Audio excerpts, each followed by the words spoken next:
Welcome back मंडळी. तुम्हा सर्वांनाच माहिती आहे की मी न्यू स्टार्टअप स्टार्ट केलेलं आहे चॉकलेटचं. तर त्यासाठी मला ऑर्डर आली होती. तर चला ती ऑर्डर पूर्ण करूयात.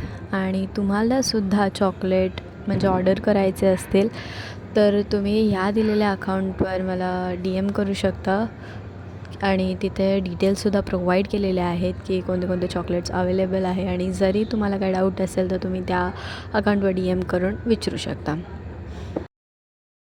चला तर वळूया आपण ऑर्डरकडे. तर मला आलेले 2 बॉक्सेसची ऑर्डर, जी की मँगो फ्लेवरमध्ये होती, फुल मँगो फ्लेवर. त्यात आपल्याला चॉकलेट किंवा कोणताही फ्लेवर ॲड करायचा नव्हता. आणि अशा प्रकारे हे चॉकलेट्स दिसतात टेम्पटिंग. जसे दिसतात तशीच टेस्टसुद्धा आहे. आणि ओव्हरऑल आपण म्हणजे पॅकेजिंग करून ते प्रॉपर फोटोज घेऊन त्यानंतर मग त्यांना सिल्वर पेपरमध्ये व्रॅप केलं चांगल्या प्रकारे. आणि सगळं व्रॅप करून झाल्यानंतर त्यांना बॉक्सेसमध्ये अरेंज केलं, फिल केलं. And that's it for today. अशा प्रकारे आपली पॅकेजिंग आणि मेकिंग होती. भेटूयात आपल्या नेक्स्ट व्हिडिओमध्ये. Thanks for watching.